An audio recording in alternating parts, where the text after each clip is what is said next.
Allahumma shalli ala sayyidina Muhammad wa asghiri zalimin biwalimin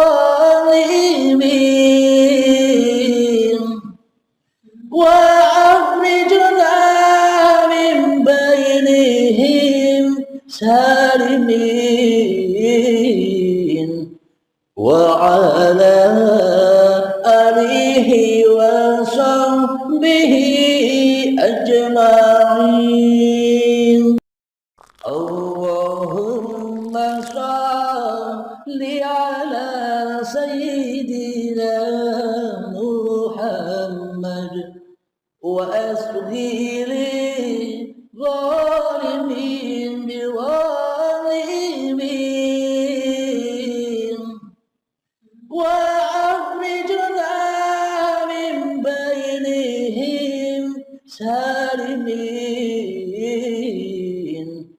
wa ala alihi wa sahbihi ajma'in. Yang sekarang ini betul-betul luar biasa. Terkadang saya juga miris, Habib.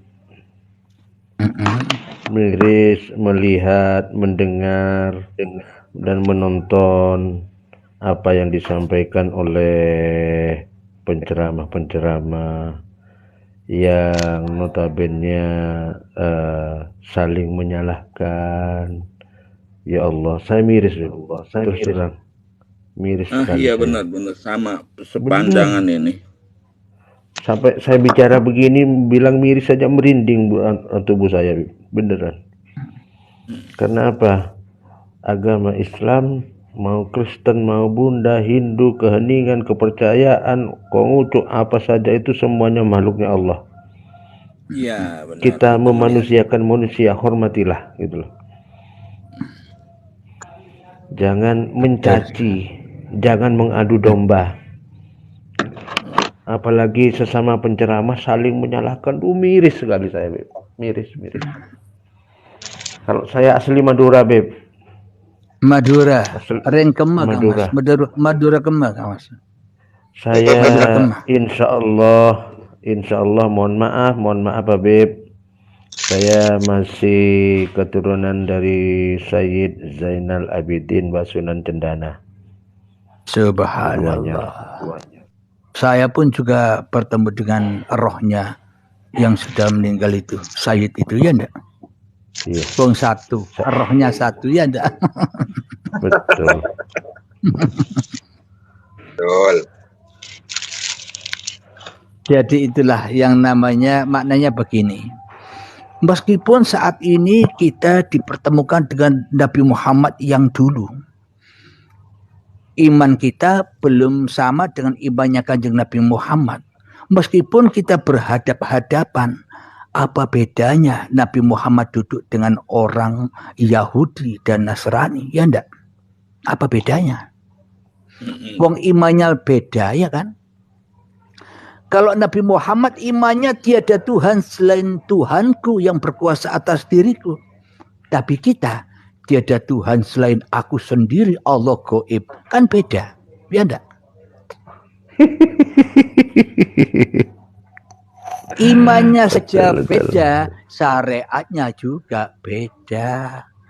Sholatnya beda, meskipun katanya sama. Tapi ini sholat maksiat. Beda dengan sholatnya Nabi Muhammad, ya kan? Iya benar. Nah, kita selama ini mengagung-agungkan Nabi Muhammad seolah-olah apa yang dilakukan oleh Nabi Muhammad kita ikuti. Seumpama kita sama-sama tidak pakai mobil, tidak pakai motor, tapi naik onta saja, hidup di Mekah. Meskipun begitu, ya tidak sama dengan Nabi Muhammad. Kenapa? Imannya beda, iya kan Kang Mas? Iya betul.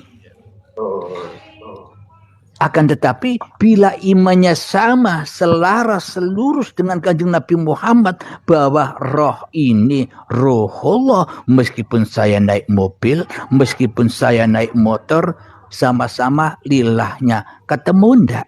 Sama ndak kira-kira? Ya nggak sama lebih.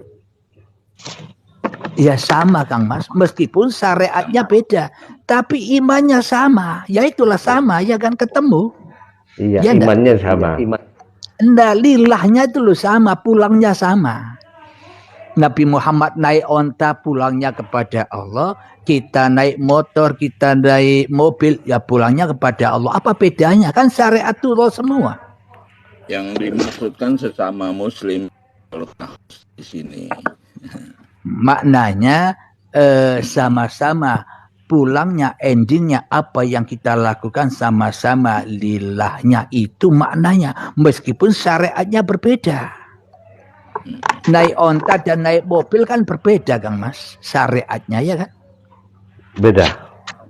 Nah tapi yang bersyariat sama ndak? Uripe Allah ndak? Uripe Allah. Nah, yang membuat beda kan hidup ini masih hidupnya manusia yang merasa naik onta. Yang membuat berbeda kan manusia merasa ini hidupku, yang naik mobil itu yang membuat perbedaan. Karena manusianya masih jadi Tuhan beda. Iya. Tapi kalau manusianya sudah tidak jadi Tuhan, maka semuanya lillah, apapun syariatnya. Ya tidak kan Mas? Karena tanpa hidup tak ada syariat, dengan hiduplah syariat itu ada, iya kan?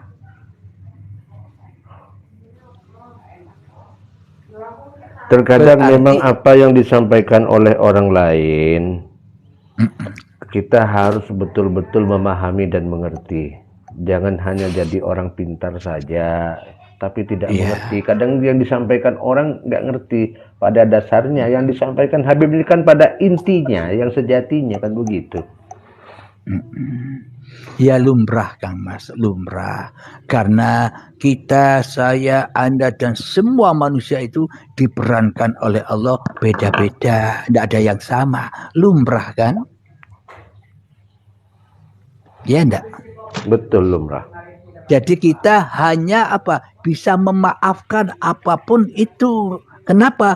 Karena tak sebiji darah pun orang yang berbuat jelek kepada kita bisa bergerak, bisa menjelekkan kita tanpa Allah, ya enggak? Iya. Akhirnya jadi indah. Indah di dalam keburukan, indah di dalam kebaikan. Kenapa? Karena sama-sama sudah kita lilahkan daripada linasnya, ya enggak Kang Mas?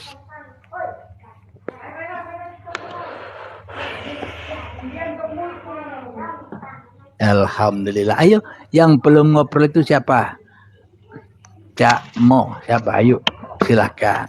Gantian saya yang mendengarkan Anda, biar nambah ilmu. Monggo dilanjut. Silakan perkenalan. Memang begini, Beb. Yang pernah saya ikut-ikut, saya dulu juga ikut Toreko Tijani. Saya juga dulu ikut Toreko Kodriyah. Saya mulai SMP itu sudah ikut-ikut begitu. Kalau saya suruh beristighfar, berzikir, berselawat, saya senang sekali, saya suka sekali. Apalagi kalau sudah berdiri serokol anam, langsung meneteskan air mata, luar biasa, terenyuh. Apa itu bunyi ayatnya? Bunyi ayatnya saya nggak paham, Beb. Kalau hadis Al-An'am ya. Al-An'am itu kan binatang ternak, ya kan? Iya. Selama ini itulah yang dimaksud kita ini binatang ternak. Bila kita masih mengikuti hawa nafsu kita sendiri yang ada. Kita mengikuti hawa nafsu kita sendiri yang wujud, yang hidup. Ya itulah derajatnya lebih rendah daripada binatang ternak. Itulah surat Al-An'am itu. Ya enggak? Jadi ibaratkan yang dipahami oleh agama lain mencari domba yang tersesat. Maknanya domba ini ada pemiliknya. Kenapa kok melarikan diri dari pemiliknya, akhirnya ya tersesat. Akhirnya panas terus, mau makan takut, mau minum takut. Takut apa? Takut diterkam oleh binatang yang lain, ya kan? Serba takut hidupnya. Mau cari Iya. makan masih mencari, minum masih mencari. Kenapa? Ya salah dewe, urip dewe, ya kan?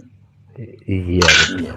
Tapi kalau domba ini mau rela ridho kembali kepada pemiliknya, pemeliharanya, enjoy saja. Makan sudah didatangkan, minum sudah didatangkan. Meskipun banyak bara bahaya, ada harimau, buaya, singa yang mau menerkam kita, kita enjoy saja. Makan minum dengan enaknya. Kenapa? Ada yang jaga. Ya enggak?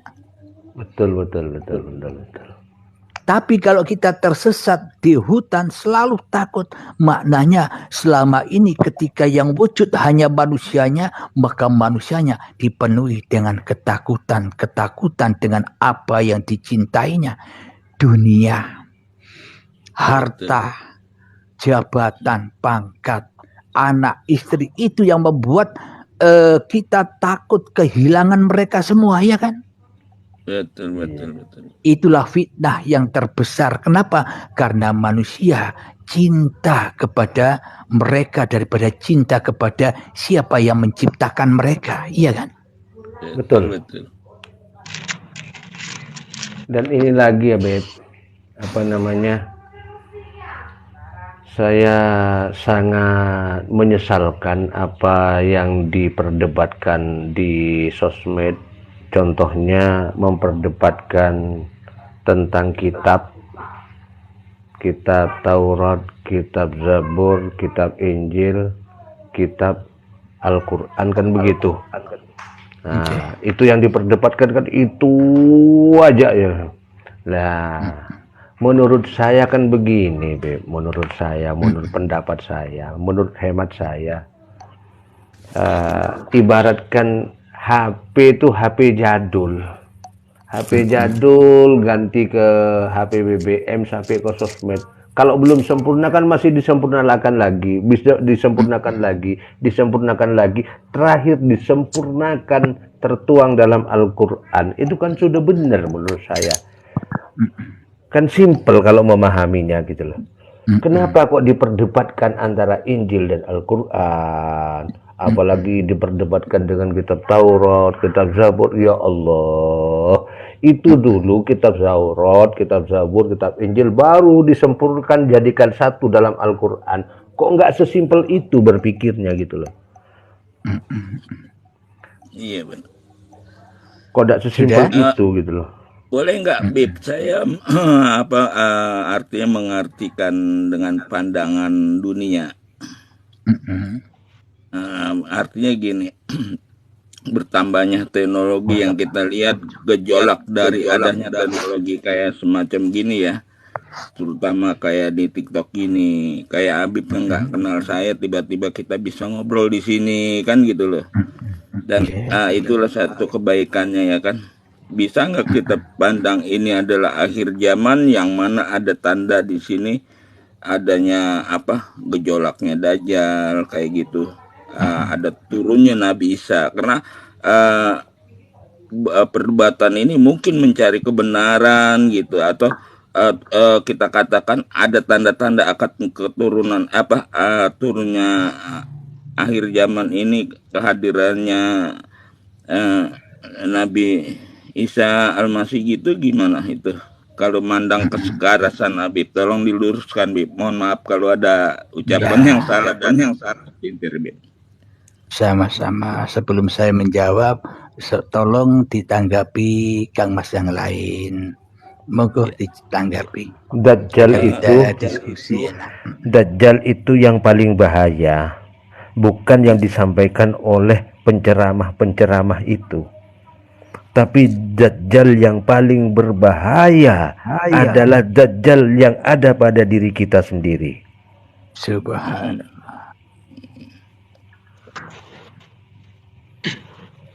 Menurut saya seperti itu. Karena kalau setiap manusia untuk beribadah kepada Allah tidak mampu dan tidak bisa mengendalikan dirinya sendiri, ya dah, apalagi mengendalikan orang lain, bisa berabe dah, gitu loh.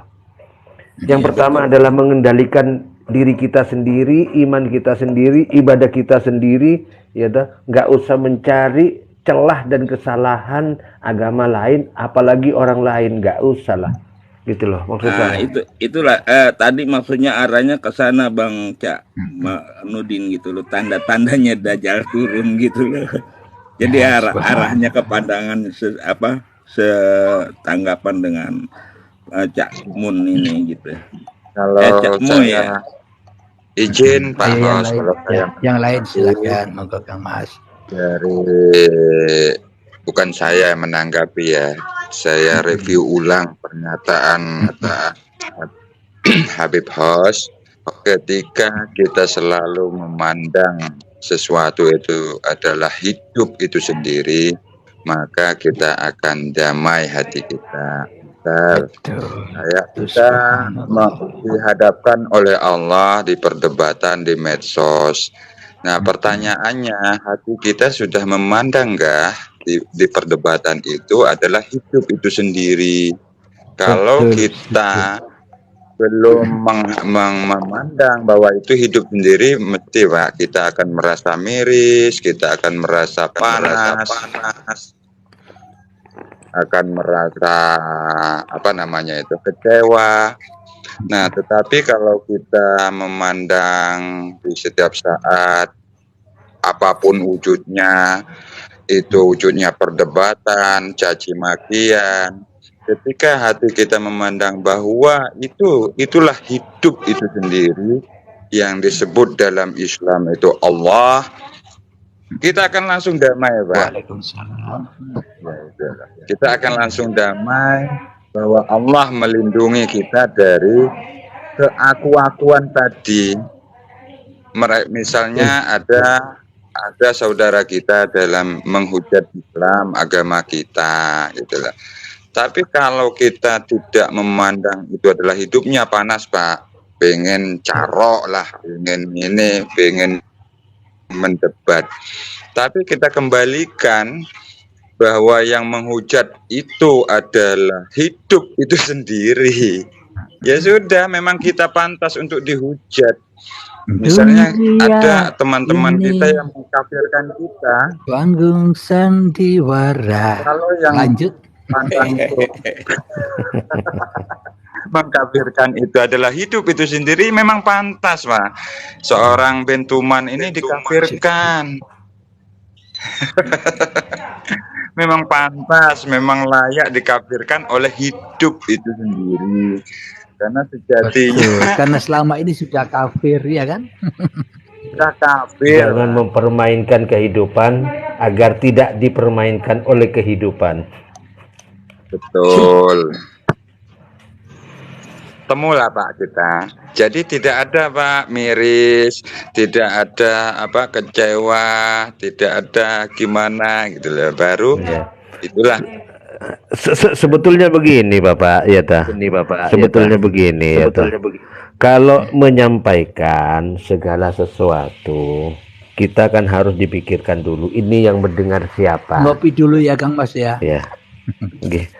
Ini yang mendengarkan siapa? Kalau sekiranya yang disampaikan itu dapat mengecilkan iman seseorang, khususnya agama Islam, kenapa disampaikan gitu loh? Terkadang begitu, Pak. Kesannya beradu domba. Kalau sekiranya bisa meningkatkan iman seseorang kepada Allah, sampaikan. Tapi dengan kelembutan. Gitu loh. Harapan saya kan seperti itu.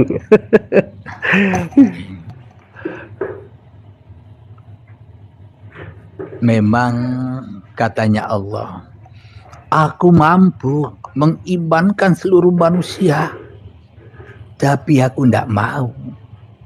Ya enggak? Maknanya Allah enjoy saja, Allah jais dengan apa yang diperankannya. Jadi maknanya begini, bila Allah saja rela dan ridho dengan adanya perdebatan itu, dengan adanya perbedaan itu Allah ridho, ngapain kita ribut? Kenapa?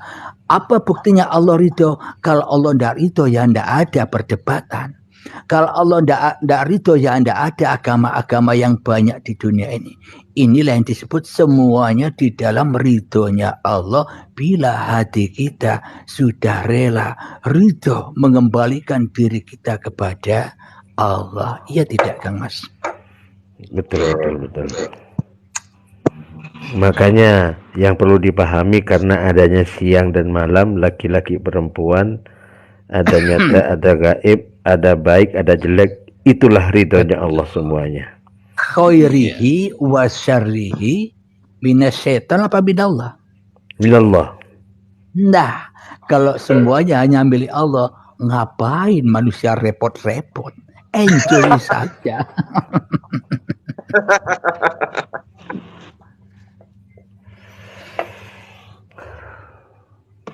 Inilah yang dimaksud surga itu ketika manusianya sudah bisa enjoy saja di dalam menatap atau di dalam menyaksikan hal yang ada di luar dirinya. Iya kan Kang Mas? Betul. Allahumma shalli ala sayyidina Muhammad wa asghili zalimin biwalimin wa akhrijna min bainihim salimin